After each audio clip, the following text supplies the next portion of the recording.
يا مساء الاهلي ومساء دوري ابطال افريقيا. بكره الاهلي طبعا عنده مواجهه صعبه مع مازيمبي في ذهاب نصف النهائي بكره ان شاء الله الساعه 3 العصر. وتعدي ايام وسنين وكل الفرق لما تحب تلعبك عارفه نقطه ضعفك هي الساعه 3 العصر. يا سان داونز لما حتى بيلاعب اي فرقه تانية بيلعبوا بالليل عادي، الا احنا لازم 3 العصر. وبالرغم من ان الاهلي لعب 3 العصر دي 500 مليون الف مره، الا ان احنا لغايه دلوقتي برضو بتبقى عندنا مشكله فيه. المباراه دي صعوبتها بتتلخص في مستشفى اصابات الاهلي الذي لا ينتهي. هتلعب الساعه 3 العصر في ملعب من اسوأ الملاعب اللي موجوده في افريقيا. زود عليه بقى التصوير السيء والاضاءه السيئه، وطبعا احنا عارفين التحكيم الافريقي لا غبار عليه، يعني ولا تقول لي فار ولا تقول لي ما فار، اللي هو هيتشاف هيتحسب واللي ما تشافش ما تشافش. طبعا عارفين ملعب مازيمبي الملعب بيبقى متقفل والجمهور تمام بيبقى بيلعب معاه، انت شويه وممكن ينزل يباصي معاه. فمازيمبي على ارضه من اخطر الفرق اللي انت ممكن تلعب في ظل كيرف الاداء الاهلي اللي بينزل. ولكن انا دايما عندي ثقه في مين؟ ايوه ثقه كده في شخصيه الاهلي وشخصيه البطل اللي بتعرف بالذات في دوري ابطال افريقيا انها تكسب. ويا ريت كولر والاهلي بكره ما يخذلونيش، انت عمرك يا اهلي ما خذلتني، فيا ريت تكمل انتصاراتك. وكولر في مباراه مازيمبي تاهل وقال عايزين اداء ولا عايزين متعه؟ انا يا باشا عايزه نتيجه. هو الراجل طلع انا مش جبت لكم النتيجه، ده اللي انا عايزاه برده في مباراه بكره. اطلع كده باقل الخسائر. والله لو عرفت تكسب يا كولر يعني هنقيم الافراح والليالي الميلاد. والله عرفت تحقق الانجاز اللي عملته قدام سيمبا وكسبت، شكرا. عرفتش يا ريت نتعادل. الاهلي طبعا قابل مازيمبي 4 مرات، كسب مرتين وخسر مره وتعادل مره. الجدير بالذكر بقى ان مازيمبي ما خسرش ولا مباراه في دوري ابطال افريقيا على ملعبه الموسم، وفي دور المجموعات قابل سان داونز كسبهم في ارضه، كسب بيراميدز 3 برضو على ارض. الوحيد اللي اتعادل معه بيترو اتلتيكو، كان قاب قوسين او ادنى ان هو يخرج، لكن بيترو اتلتيكو والحارس بتوعه قرروا يغلطوا غلطه عمرهم ويسيبوا لنا مازيمبي. برضو وللجدير بالذكر ان مازيمبي مسجل 5 اهداف من اصل 8 اهداف في اخر ربع ساعه. لقطت انا بتكلم في الاهلي في اخر 3 مباريات عمال يخش فيه اهداف في اخر الدقايق. فانا تقول الاسطوره ان انا مش عايزه اكررها مره، وانا مش ببقى خايفه من اي فرقه الاهلي بيلعبها. انا دايما بقول الاهلي ما بيخسرش غير من الاهلي ذات نفسه. انا ببقى قلقانه لانه طبيعي في غيابات، وطبيعي انت بتلعب في اجواء مش افضل حاجه، وساعات اداء بعض اللاعبين بيخذلك او بيكونوا في الاوف بتاعهم. فاتمنى بكره لعيبه الاهلي تكون في يومهم ومازيمبي هم اللي ما يكونوش في يوم. ومن اخطر الجبهات بتاعه مازيمبي هي الجبهه اليمين اللي تقريبا خطورتهم مسجلين فيها اكتر من 50 او 60% من اهدافهم جايه عن طريق الجبهه دي. ودي هتكون جبهه علي معلول، وكولر عنده مشكله في خط النص، فلازم حد من خط النص يكون مرحل.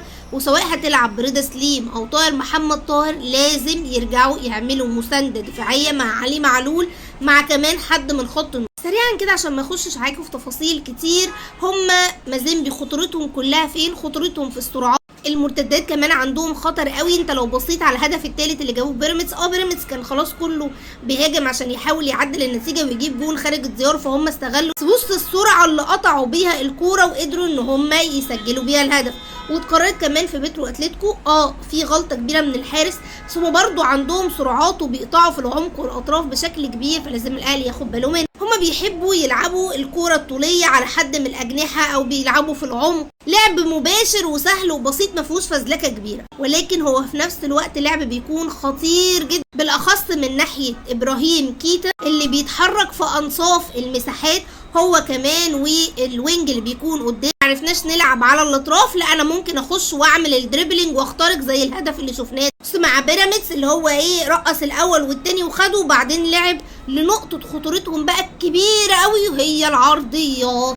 عرضيات بيلعبوها بشكل مميز جدا، سواء عرضيات رأسية سواء كانت عرضيات أرضية، سجلوا بيها أكتر من هدف بنفس الطريقة. وللأسف دي المشكلة اللي عند الأهلي، وخصوصا الأهلي عنده مشكلة بقى في الرأسيات، ساعات اللعيبة تطلع تعمل جامب على الفاضي، وعنده مشكلة كمان في الحاجات اللي بتبقى على الأرض، انه بيلعبوا هما بقى فين؟ في المساحه اللي بتكون ما بين منعم ورامي ربيعه، زي ما شفنا كده الاهلي استقبل هدف من الجزيري، الهدف الثاني للزمالك. فالاهلي عليه يضيق المساحات، ما يدهمش اي مساحه ان هم يتنفسوا عشان ما نزعلش كلنا. زيمبي مش بالفريق المرعب، والاهلي يقدر يحقق عليه نتيجه ايجابيه. المهم الاهلي ولاعيبه الاهلي ما يضيعوش 500 الف فرصه، كولر ما يبتديش بمودست. تعالى اكلمك كده، بص الهدف اللي دخل فيهم في بيترو اتلتيكو بص المهاجم خد الكورة وابتدى ان هو يتحرك وشوط، وفي غفله من الدفاع واقفين بيتفرجوا عليه. حتى الوقفه بتاعتهم الدفاعيه مش افضل حاجه. هما مازيمبي الابيض وبيترو اتلتيكو اللي بالاسود. اول حاجه هم عندهم مشكله في التنظيم الدفاعي، وعندهم مساحات بتكون موجوده ما بين الاتنين المدافعين او سواء المدافع والباكات. اما الثغره الدفاعيه كمان اللي عندهم بشكل كبير جدا هي ان الاطراف ساعات بتطلع تهاجم فبتسيب وراها مساحات فدان. بص هنا لاعب بيراميدز واقف يصول ويجول لوحده، فالاهلي لو قدر ان هو يستغل سرعات والمرتدات سواء بيرسيتاو سواء كان رضا سليم سواء ان شاء الله يبدا بوسام ابو علي، ممكن ان هو يقدر يسجل عن طريقها. واعتقد التشكيل بتاع كولر مش هيكون فيه اختلافات كتيره، خلاص معروفه مصطفى شوبير، منعم ربيع، هاني معلول. خط النص بقى هو علامه استفهام كبيره، انا مش عارفه كولر بصراحه هيبدا بمين جنب كوكا. انتوا تفتكروا الافضل يبدا اكرم توفيق وندفد ولا نلعب السوليه؟ وكل حاجه هيبقى ليها مميزات وعيوب. السوليه هايل بس ممكن القدره البدنيه ما بقتش زي الاول. ندفد للاسف ساعات كتير جدا بيورطك في انذارات وانا بشوفه مش بيأدي لك قوي زي ما كان بيلعب مع فيوت. اكرم توفيق برضو في بيقولوا خلافات مع كولر ان هو بينزل يقول له امسك الملعب وهو بيبقى عايز انه يهاجم. هل هتقدر تدي قفشه من الشوط الاولاني؟ ما اعتقدش، لان انت هناك اصلا عايز تلعب على المرتد، فهي دي هتبقى الصعوبه كلها. وعلى الطرفين على حسب بقى الجاهزيه اللي عندك، سواء بقى تلعب بطاهر وبيرسيتاو وسام ابو علي. رون اعتقد هو يلعب واحد سريع وهيأمن بطاهر، وفي الهجوم وسام ابو علي.